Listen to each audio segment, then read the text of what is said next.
The Wolves of Cernogatz by H. Murasaki. Are there any old legends attached to the castle? Asked Conrad of his sister. Conrad was a prosperous Hamburg merchant, but he was the unpoetically disposed member of an eminently practical family. The Baroness Grubel shrugged her plump shoulders. There are always legends hanging about these old places. They are not difficult to invent, and they cost nothing. In this case, there's a story that when anyone dies in the castle, all the dogs in the village and the wild beasts in forest howl the night long. It would not be pleasant to listen to, would it? It would be weird and romantic, said the Hamburg merchant. Anyhow, it isn't true, said the Baroness complacently. Since we bought the place, we have had proof that nothing of the sort happens. When the old mother-in-law died last springtime, we all listened, but there was no howling. It is just a story that lends dignity to the place without costing anything. The story is not as you have told it, said Emily, the grey old governess. Everyone turned and looked at her in astonishment.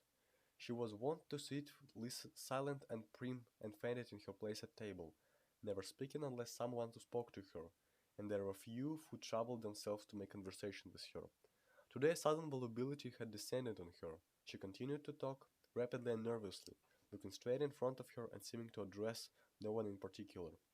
It is not when anyone dies in the castle that the howling is heard.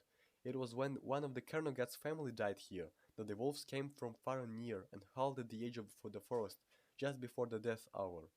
There were only a, there, there were only a few couple of wolves that had their lairs in this part of the forest, but at such time the keepers said there would be scores of them, gliding about in the shadows and howling in chorus, and the dogs of the castle and the village and all the farms round would bay and howl in fear and anger at the wolf's chorus, and as the soul of the dying one left its body, a tree would crash down in the park. That is what happened when a Kernagans died in his family castle. But for a stranger dying here, of course no wolf would howl and no tree would fall. Oh no. There was a note of defiance, almost of contempt, in her voice as she said the last words.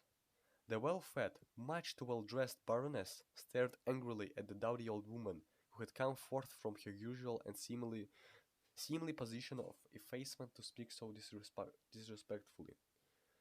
You seem to know quite a lot about the von Kernaga's legends, Fräulein Schmidt, she said sharply. I did not know that family histories were among the subjects you're supposed to be proficient in.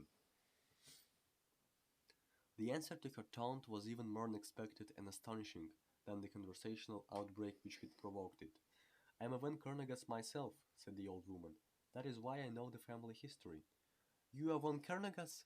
You? Came an incredulous chorus. When we became very poor, she explained, and I had to go out and give teaching lessons, I took another name. I thought it would be more in keeping. But my grandfather spent much of his time as a boy in this castle, and my father used to tell me many stories about it. And of course, I knew all the family legends and stories. When one has nothing left to one but memories, one guards and dusts them with especial care. I little thought when I took service with you that I should one day come with you to the old home of my family. I could wish it had been anywhere else. There was silence when she finished speaking, and the Baroness turned the conversation to a less embarrassing topic than family histories. But afterwards, when the old governess had slipped away quietly to her duties, there arose a clamor of derision and disbelief. It was an impertinence, snapped out the Baron, his protruding eyes taking on a scandalized expression. Fancy the woman talking like that at our table. She almost told us we were nobodies, and I don't believe a word of it. She is just Schmidt and nothing more. She has been talking to some of the peasants about the old Kernagas family, and racked up their history and their stories. She wants to make herself out of some consequence, said the Baroness. She knows she will soon be past work, and she wants to appeal to our sympathies. Her grandfather, indeed. Indeed. The Baroness had the usual number of grandfathers, but she never boasted about them. I dare say her grandfather was a pantry boy or something of the sort in the castle, sniggered the Baron. That part of the story may be true. The merchant from Hamburg said nothing. He had seen tears in the old woman's eyes when she spoke of guarding her memories, or being of an imaginative disposition he thought he had. I shall give her notice to go as soon as the New Year festivities are over, said the Baroness. Till then I shall be too busy to manage without her. But she had to manage without her all the same, for in the cold, biting weather after Christmas, the old governess fell ill and came to her room. "It is most provoking," said the Baroness, as her guests sat round the fire on one of the last evenings of the dying year.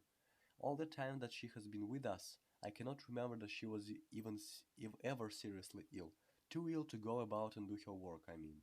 And now, when I have the house full, and she could be useful in so many ways, she goes and breaks down.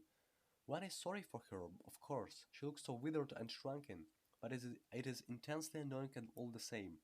"Most annoying," agreed the banker's wife sympathetically. "It isn't the intense cold I expect. It breaks the old people up. It has been unusually cold this year. The frost is the sharpest that has been known in December for many years," said the Baron. "And of course, she is quite old," said the Baroness. "I wish I had given her notice some weeks ago. Then she wouldn't. Then she would have left before this happened to her.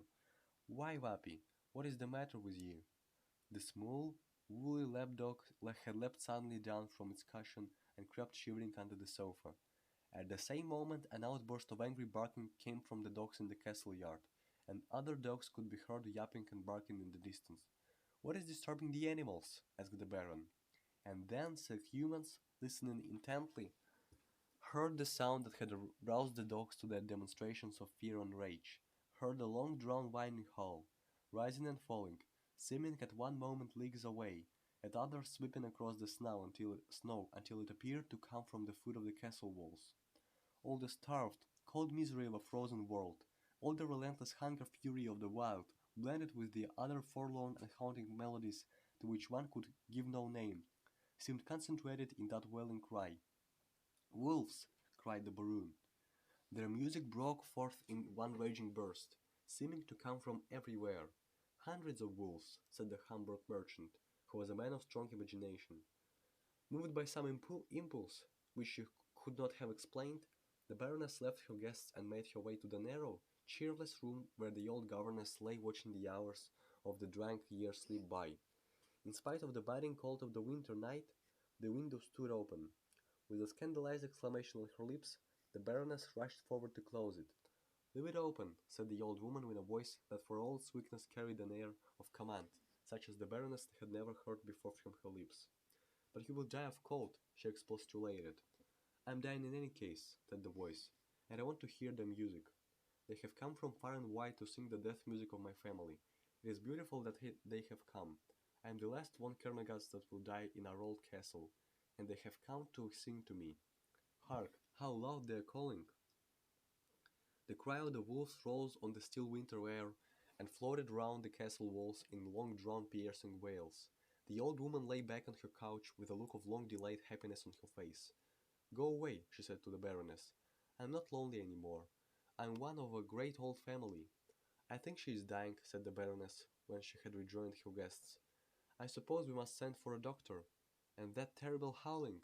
Not for much money would I have such death music." "That music is not to be bought for any amount of money," said Conrad. "Hark, what is that other sound?" asked the Baron, as a noise of splitting and crashing was heard. It was a tree falling in the park. There was a moment of constrained silence, and then the banker's wife spoke. "It is the intense cold that is splitting the trees. It is also the cold that had brought the wolves out in such numbers. It is many years since we have had such a cold winter." The Baroness eagerly agreed that the cold was responsible for these things. It was the cold of the open window, too, which caused the heart failure that made the doctor's ministrations unnecessary for the old Fräulein.